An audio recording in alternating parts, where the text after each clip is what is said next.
পৃথিবীতে একজন নবী ছিল যিনি জানতেন যে কতদিন বাঁচবেন, তিনার বয়স কত। তিনার নাম হচ্ছে আদম আলাইহিস সালাম। আদম আলাইহিস সালাম এই পৃথিবীতে 1000 বছর বেঁচে ছিল। আমার বন্ধুগণ, আমার ভাইরা, একদিন আল্লাহ রাব্বুল আলামিন আদম আলাইহিস সালামের সামনে অনেকগুলো রূহ, আমরা যে আছি, আমরা ছিলাম আদম আলাইহিস সালামের সামনে। আল্লাহ রাব্বুল আলামিন সমস্ত রূহগুলোকে এক জায়গায় রেখে দিল।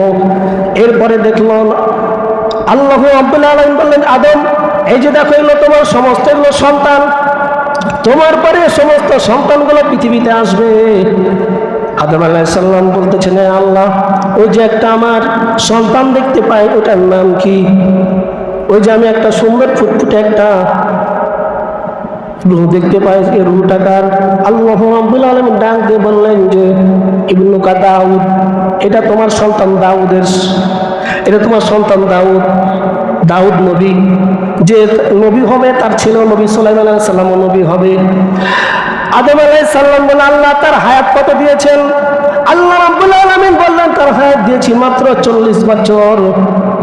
আদম আলাইহিস সালাম বলে, আল্লাহ আমার হায়াত কত দিয়েছেন? তোমার হায়াত দিয়েছি 1000 বছর। বলছে, আল্লাহ আমার হায়াত দিলেন 1000 বছর, তার বয়স দিলেন 40 বছর, এটা তো ঠিক হয় নাই, তার হায়াত বাড়ায় দেন। আল্লাহ রাব্বুল আলামিন বলতেছেন যে, আদম শুনো, কলম উঠাই নেওয়া হয়েছে, কালি শুকায় গেছে, সুতরাং এখন আর সুযোগ নাই, যেটা দেওয়া হয়েছে হয়ে গেছে। আদম আলাইহিস সালাম বলছেন, না, আমার 1000 বছর দিয়েছেন, এখান থেকে 60 বছর কেটে দেন, যে তাকে 60 বছর দিয়ে দেন। আচ্ছা ঠিক আছে, দিয়ে দেওয়া হলো। তাকে 100, কাকে? দাউদ আলাইহিস সালামকে 100 বছর, 40 আর 60 কত হলো? 100 বছর।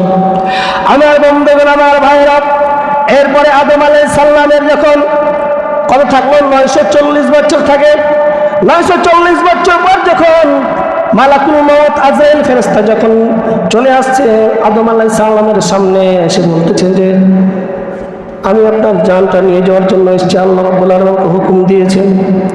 আদম আলাইহিস সালাম বলছেন যে, আমি তো আরো বাঁচবো, আমার তখন আরো সময় আছে, কেবল তো 940 হয়েছে, আরো 60 বছর বাঁচবো। আজরাইল আলাইহিস সালাম বলছে, আপনি কি ওই সময় ভুলে গেছেন ওই ঘটনা? ওই যে আপনার সন্তান দাউদকে 60 বছর দিয়ে দিয়েছেন। বলছে, না আমি দেই নাই। আজরাইল বলছে, দিয়েছি। আদম আলাইহিস সালাম বলছে, না আমি দেই নাই। আজরাইল আল্লাহকে ডাক দিয়ে বলছে, আল্লাহ দেখেন আপনার বান্দা কি বলে, আমি বলছি দিয়েছে, সে বলছে দেয় নাই। আল্লাহ রাব্বুল আলামিন বলছেন যে, আজরাইল চলে আসো। আমার বন্ধুগণ, আমার ভাইরা, আদম আলাইহিস সালাম পুরা এই পৃথিবীর ভিতরে আল্লাহ রাব্বুল আলামিন তাকে 1000 বছর দান করেছিলেন। এই পুরা পৃথিবীর ভিতরে 1000 বছর তিনি ছিলেন। সুতরাং যাকে যে সময় নির্ধারণ করে দিয়েছে আল্লাহ রাব্বুল আলামিন, ওই সময়ের ভিতরে আমাকে আপনাকে যেতে হবে।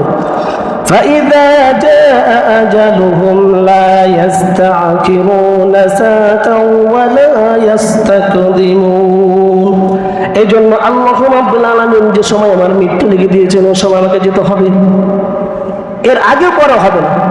এই জন্য আমাদেরকে চিন্তা ফিকির করতে হবে, দুনিয়ার ভিতরে আমি আছি, থাকবো, কিন্তু চিরদিন থাকবো না, সকলকে যেতে হবে। আমার বন্ধুগণ, আমার ভাইরা, আল্লাহ রাব্বুল আলামিন কোরআনে কারিমের মধ্যে যে নিষিদ্ধ কাজগুলো আছে, 500 নিষিদ্ধ কাজ আল্লাহ রাব্বুল আলামিন কোরআনের মধ্যে ঘোষণা করে দিয়েছেন, যে সমস্ত কাজগুলো নিষিদ্ধ। 500 কাজ, 500 কাজ নিষিদ্ধ কাজ আল্লাহ রাব্বুল আলামিন ঘোষণা করে দিয়েছেন। বান্দা এগুলো করো না, সুদ খেও না, ঘুষ খেও না, এরকম যত আছে অপরাধগুলো আল্লাহ রাব্বুল আলামিন কোরআনে বলে দিয়েছেন।